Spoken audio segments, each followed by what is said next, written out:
welcome, Doug, on Director Talks, and thank you for being on my show today. So, before we begin, can you tell a little bit about yourself? Sure. I live in Los Angeles area. I live in a little town called, well, not little town, about 100,000, 120,000 people called Simi Valley. But I'm originally from Montana, and I'm a guitar player. I started playing guitar when I was 16 and came out to Hollywood to a music school called Musicians Institute, which is still around today. And let's see, came out here in 84 and went to, it was a one-year school. And then after I got out of school, I had to make a decision, either go back to my hometown, little town in Montana, or stay in Los Angeles. And I decided to stay in Los Angeles. I got a job working as a valet parker at a very famous hotel called the Beverly Hills Hotel. And from working there, I met a lady who was in the Polo Lounge having dinner. And she saw my guitar in this little office. And also I was reading a book on the music business. Specifically on music publishing, and she asked who was reading the book, and I told her, and she said, I'm looking for an intern right now. Would you be interested in my company? And I said, awesome, yes, I'm very interested. So she gave me her phone number.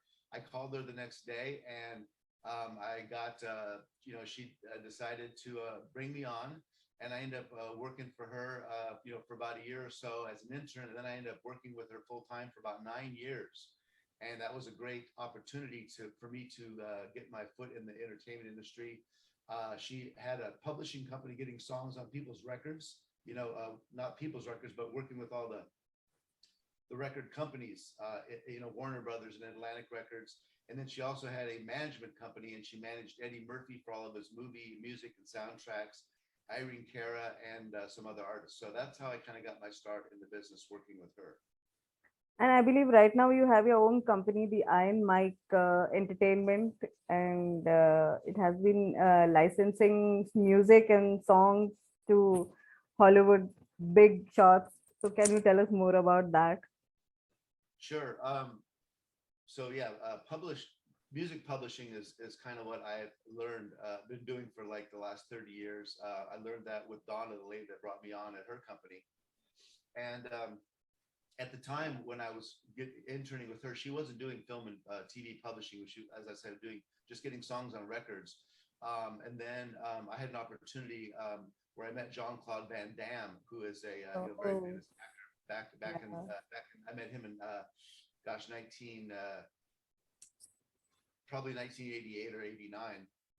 He was doing a movie, and he gave me the opportunity to pitch some songs for the movie he was in, and he said he would give the song to his director. And so I did that, and he said he really liked the songs, and got back to me and said the director liked the songs also, but they didn't pick any, for the movie. But he gave me a really great opportunity, and I liked the process of trying to, I didn't read a script. He just kind of told me what the movie was about, but I got some ideas. There was a scene in a bar, and I thought, well, there'd be a jukebox probably playing, and so maybe classic rock. So anyway, it was a neat opportunity for me, and I liked the process. So I talked to Donna. I said, hey, why don't we maybe start pitching songs for film and TV? And I really liked this process, this opportunity that Jean-Claude gave me. And then she said, Doug, that's a great idea. We have a lot of great songs here, and you're just the guy to do it. So she let me kind of start that film and TV division. And that's how I kind of got into that. And I worked with her, like I said, for nine and a half years. And then I went to a record label for about a year and a half. And then I just decided to start my own company. And that was in 99.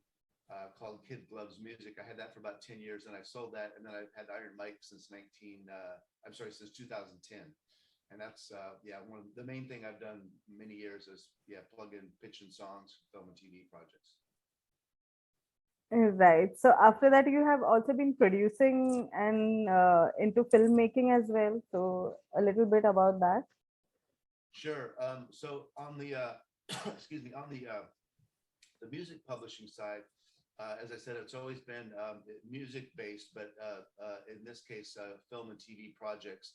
So working with producers and directors and music supervisors, and they all have different projects, and there's always needs for music.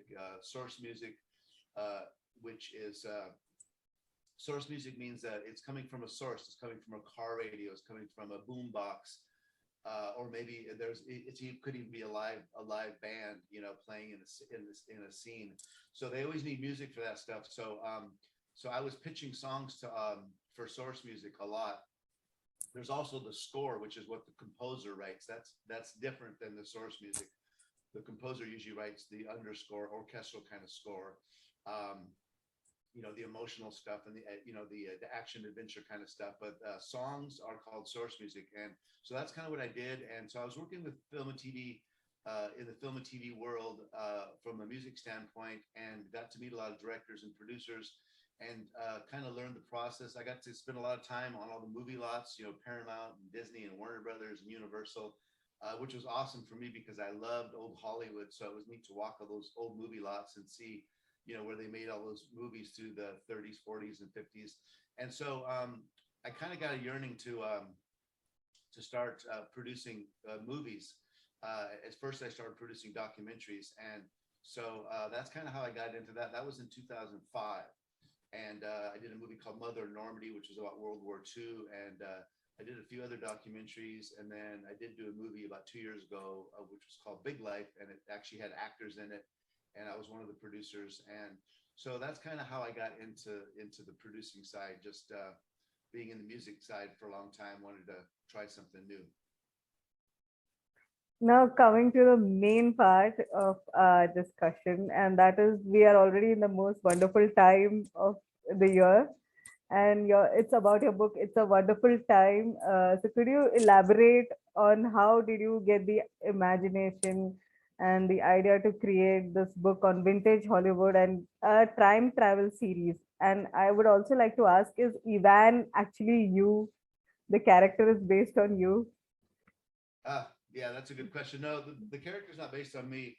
I can tell you the story on that. But yeah, so when I started getting into producing, back in 1985, when I worked at the Beverly Hills Hotel, I drove this guy named David Tebbutt, and he was a big, very powerful man in Hollywood. He'd been with MCA at first, and then he was with NBC, and he was the talent scout for NBC. So he brought Johnny Carson to the Tonight Show back in '62, and James Garner and Red Fox and Michael Landon. Anyway, a lot of big people came there, and he was the guy that made that happen. And he was friends with all these big people, Sinatra, Jimmy Stewart, Ed McMahon, Bob Hope. So for about 9 months, I was during the day I would drive him from the Beverly Hills Hotel, because he actually lived in the hotel. I lived in Hollywood at the time. I'd pick him up. I'd drive him up to Toluca Lake, where Carson Productions was. He was the president, or I think he was the vice president of Carson, but he pretty much ran Carson Productions for Johnny Carson. So that was my job working with him, which was really neat. But during that time, I'd come out to, I'd drop him off. He would only work a half a day. I'd pick him up at 1 o'clock. And so when I was driving to go get him every day from Hollywood, I used to drive by these steel railings that were kind of up. It kind of looked like a subway railings in New York. I hadn't been to New York yet, but since I've been there, that's how I would describe it. And I didn't know what they were. After driving by them many weeks, I just pulled over on this road called Lake Ridge Road, I think it was called. I parked the car and I walked over to see what those railings were, and I noticed there were some steps that went down the railings, and I walked down the steps and looked to the left and saw light at the other end of the tunnel, and I realized it was a pedestrian walkway that went underneath the 101 freeway, which is a big freeway that goes through the Hollywood area. And so that was kind of a discovery for me. And then so fast forward, 8 years later, 1993, I'm driving down the 101 freeway many times, and I always see those railings off to the left on the other side of the freeway. And I was coming back from the Valley, having at some meetings, at the movie studios, and I just saw those railings, and I've seen them so many times, and I just had this idea. So would it be cool if somebody was getting chased from Hollywood coming up Cahuenga Boulevard, and they take that right-hand turn and they smash into a telephone pole? They're getting chased for some reason, and they have a backpack, and they grab their backpack and they run down those stairs and go through that pedestrian walkway.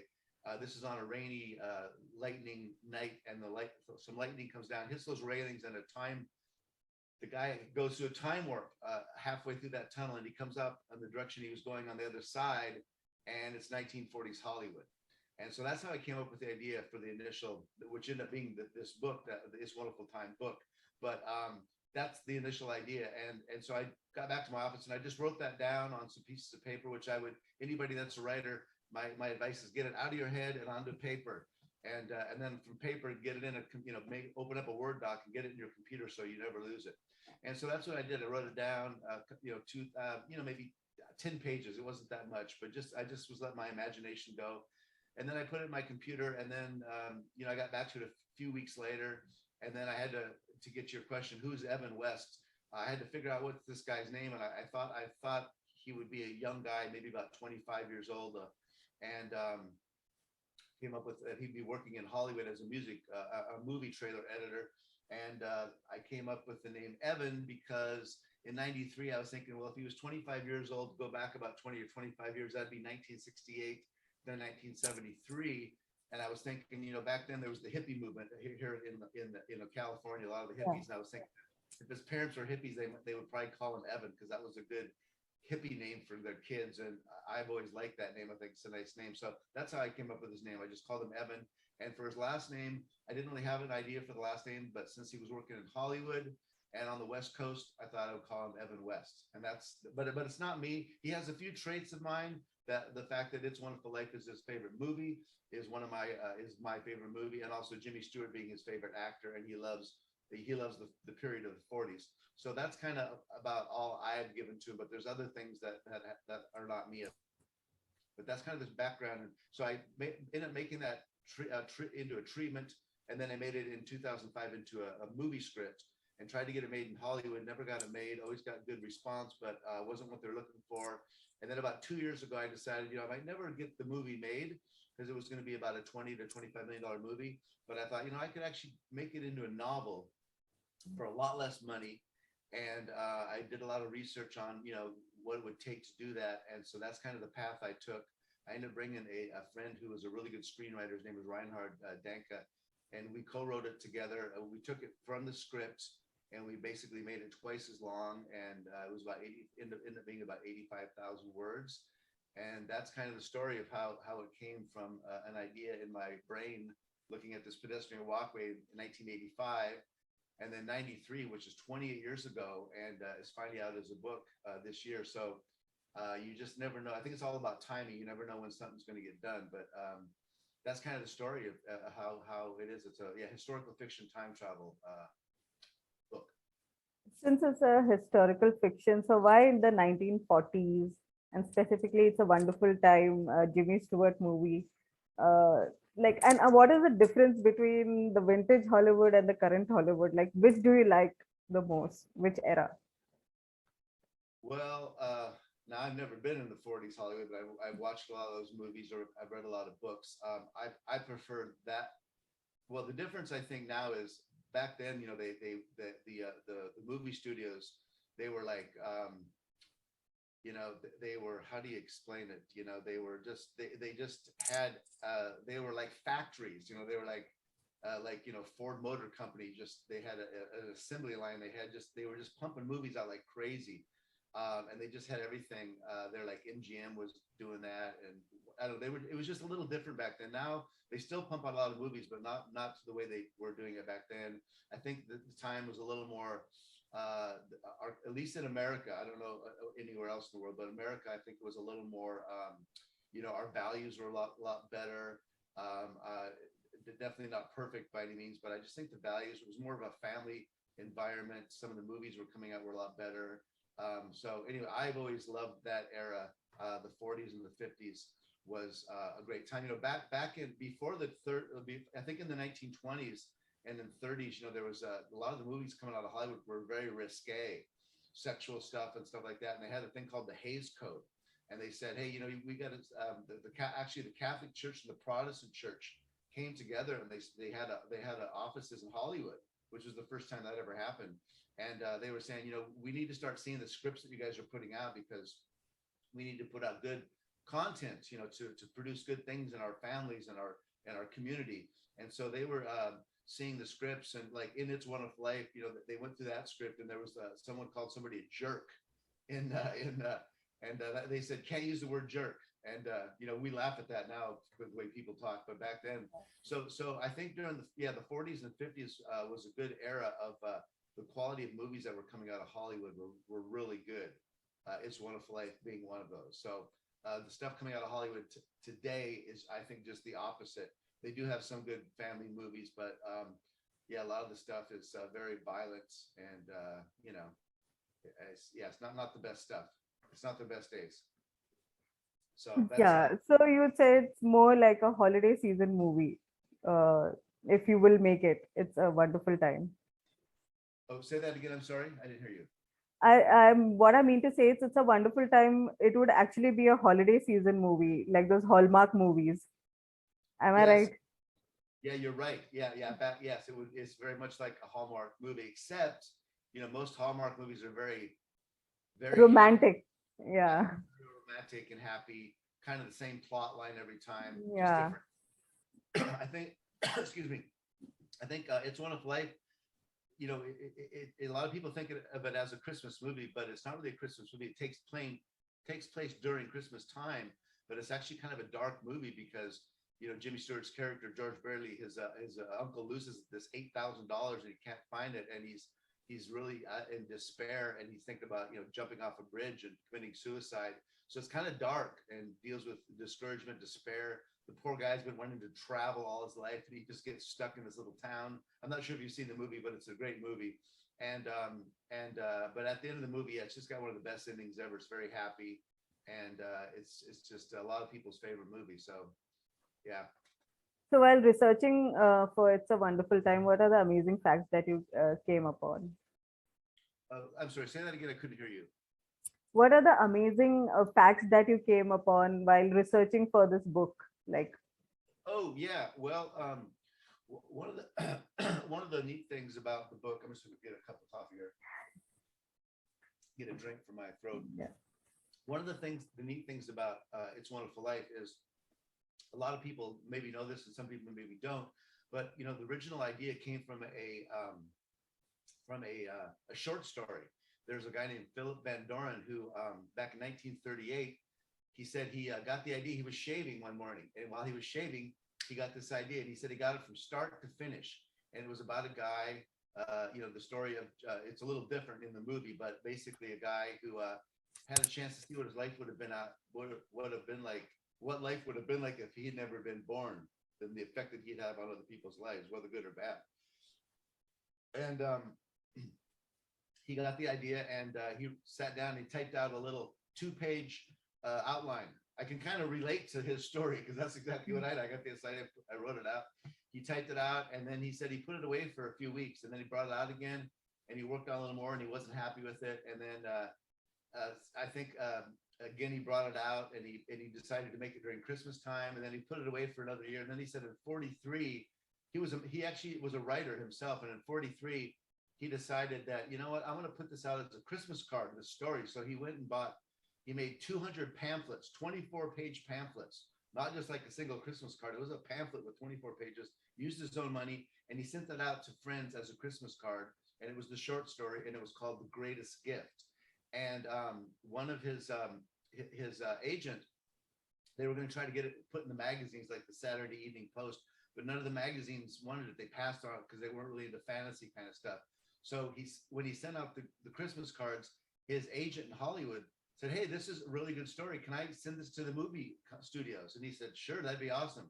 So she sent it, and not long after, he got a telephone call, and it was Western Union saying, the Hollywood company wants to buy your story for $10,000. And so that's kind of the story. And then RKO Pictures bought it, and then they were going to use it as a vehicle for Cary Grant. Actually, Cary Grant had found out about it. Nothing ever happened with it. They wrote 3 scripts, and then Frank Capra, after he got back from the war, that was his. He found that project scripts, and he bought the project for $10,000, and then brought Jimmy Stewart on and made the movie. But that's kind of the history and the origins of It's Wonderful Life. It was originally called The Greatest Gift. So who is your favorite character from the book and why? Oh, in the book, Yeah.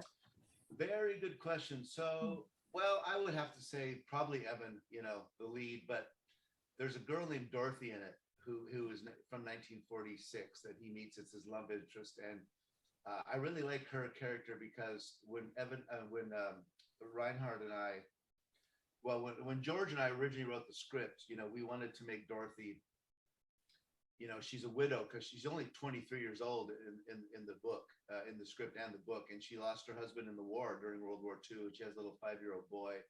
But we made her like very independent, she's very smart. And so we just wanted to really portray a smart, independent young lady. And we did that even more so in the book because we had more time, more space to write about her backstory. And so I really like, Dorothy's character because of those things. And a lot of people who've read it also said they really like her character because of that. That she's independent, she's spunky, and she's smart, and she knows what she wants. And so I would say Evan and Dorothy are my two favorite characters. So which is more difficult, like writing a script or turning it into a book? Well, I'm not sure if I'm the best person to ask because I've only written one script and I've only written one book, and they're both the same story. But I would say writing a script is, I think, easier because, a basic script is about anywhere from 90 to 120 pages in Hollywood. That's about a minute per page. So that's an hour and a half to 2-hour movie. Act 1, Act 2, Act 3. I think that's a little easier. Writing a book, if you're going to write a novel, I've learned all this through the research of putting this out as a novel, but for historical fiction, the word count is around 80,000 to 90,000 words. We came in at about 85,000 words. And so it was a little easier having to use the script as the springboard because we already had the story, but we had to, make it longer. So I would say writing a script is easier. Now, the second book, Reinhard and I are writing, because this is a series called the Hollywood Time Travel Series. This first book, It's Wonderful Time, is the first book. So we're right now getting ready next month to start writing book 2. And we don't have a script to go from. So we're starting from scratch. And so it's going to take us a little longer. And we kind of know what it's going to be about. But we're starting from scratch. So I think it's going to be a lot harder to write a whole book from scratch. So harder to write a book, I think. Yeah. So before we can wrap up, could you tell our viewers any advice regarding music, a career in music in Hollywood, and a career in filmmaking, and a career as a writer in Hollywood? So all these 3 different areas, and where can we find your book and about your website? Great. I'll answer all 3 of those questions pretty quickly, but as best I can. But regarding the book, HollywoodTimeTravel.com is the website. You go there, you can find, the synopsis, the book trailer, a lot of pictures, information about the book, information about myself and Reinhard, our author bios and stuff like that. So HollywoodTimeTravel.com. You can get the book on Amazon.com. Just type in, go to the search bar, type in It's Wonderful Time. And you can also click a link on the website. It'll bring you there. So that's about that. And then to answer the 3 questions. So how to get into the music business? I guess the best question to that is, I would say definitely, get in it, learn how to, if you're just a singer, I would say learn how to play an instrument, either guitar or piano, because that's going to be very helpful to you as you go out and play live gigs and stuff. If you don't, you have to get somebody, hire somebody, and you're always trying to get other people. So if you have that talent, you can always do stuff just by yourself. I would say guitar, because guitar, you don't have to plug anything in. It's just, it could be an acoustic. So learn an instrument, and there's a lot of videos on YouTube where you can watch about songwriting and learning that business, a lot of free information. But and then start finding other people that are doing what you're doing. Find other guitar players, find other songwriters, other singers. Start playing and jamming with other people, and start learning the craft. It's called the music business. So you gotta learn the music side, but at the same time start reading books about the music business, about copyrights, about management, about music publishing, about film and TV, all the different ways that you can make money in the music business. Touring, merchandise, performance income from ASCAP and BMI or whatever your performance. society is. But I would say there's an amazing book called, which I read a long time ago, called All You Need to Know About the Music Business, written by Don Passman. It's all updated and it deals with all the aspects of that. Also, there's a book by Jeff Brabeck, and I think Jeff Brabeck and Scott Brabeck, they're twin brothers, both in the music business. And it's called Money, Music, and Success. And that's a great book. It tells you all the ways you can make money in the music business. So that's what I would say on the music business. On the film side, producing side, I think the best way, whether you're in India and Bollywood or in Hollywood and Los Angeles, is learn how to be a production assistant. Even if you're an actor, a production assistant is like low man on the totem pole or low woman on the totem pole, whatever. There's men and women production assistants.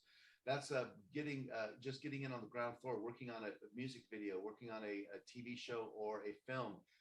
You go get coffee. You're a gopher. You get coffee. You drive over to Kinko to make copies for the script. Whatever needs to be done, you do it, and you learn and you meet all the people.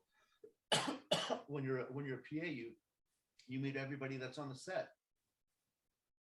So you start learning all the jobs, what the script supervisor does, what the first AD does, what the director does, what the producer does, the casting person, just all that stuff. And so as a production assistant, you start at the bottom and you slowly work your way up. And if you're really good, when they go on to their next project, they say, hey, we want you to come to our next project. You were really good. You were on top of it. And that's what happens if you show that you have incentive and you're proactive. There's a very famous movie producer named Jerry Bruckheimer. He's done some big movies, Top Gun and The Rock and CSI. When he started out here working at CBS Studios on a TV show, he said, he was on Fox News one time on Sean Hannity, and Sean Hannity said, Jerry, you're the biggest producer in Hollywood. How did you get to be so big? I mean, you've made so many movies. He said, the way I got to be where I am, he said, when I was a production assistant, we'd be working late hours. We'd be tired. We'd be working 12, 14-hour days. And he said, at the end of the day, they said, okay, there'll be 3 production assistants. We need someone to drive to LAX, the airport, to pick up something. Who wants to do it? And he said, the other 2 guys didn't move forward, and he would step forward. I'll do it. And so he said, I always volunteer for whatever needs to be done. He said, but because of that, they always said, hey, out of the 3 guys to pick, they always picked me because they knew that I would go the extra mile. And he said, I did that, and I just worked my way up till I was producing my own movies, and he became one of the biggest producers. So he had persistence, he was proactive, and he just gave it his all, and one of the biggest producers in Hollywood. So that's what I would say in the movie business. Learn how to be a production assistant. Buy books, what a production assistant is, and even if you have to work for free, do it. Most of them, they'll pay you, but yeah, just get your foot in the door, and then once you do that, opportunities start presenting themselves. But you got to be good. You got to do a good job, because people they can spot the slackers pretty easy, but they can spot people that are passionate about it, who want to work and who will work extra hours. And then the last thing was so music, movies, and what was the other thing? Writing. Yeah, for writing, I would just say if you have an idea, get it out of your head, get it onto a piece of paper, and start working on it. And if you want to, if you have the gift of writing, you'll do fine on your own. That's not really my wheelhouse, so that's why I brought in George to co-write the script with me, and then also Reinhard to co-write the book with me, because they've had a lot more experience. So I always like to surround myself with people that are very smart and have wisdom and and have great gifts at certain things that I don't have gifts of. So I would say, yes, meet other writers, co-author with other writers. You can always, work with other people and share the responsibility and come up with something great. Again, YouTube has great information on whatever you want to learn about, how to write books, how to get stuff on Amazon ads, tons of free videos. So take advantage of those free videos that people put out and educate yourself. And then just write. Write. And I don't know, whatever the genre it is, but just write it, get it done. And then you ask people in your family, ask your mom or dad or your uncle, hey, who do we know in the family that's putting out books? I need to pick somebody's brain to learn the process. You'd be surprised that either your friends or maybe your friend's mom's sister has written 5 books. Wow, that's the person I need to talk to. Can you give me her phone number? I just need to talk to her for 15 minutes. Get on the phone, have a bunch of questions, and get the answers. And that's how you have to educate yourself, and you have to be proactive. People will not come to you with the answers. You gotta be proactive, and you have to find them. Either call them, find out people on YouTube. You find somebody, send them an email.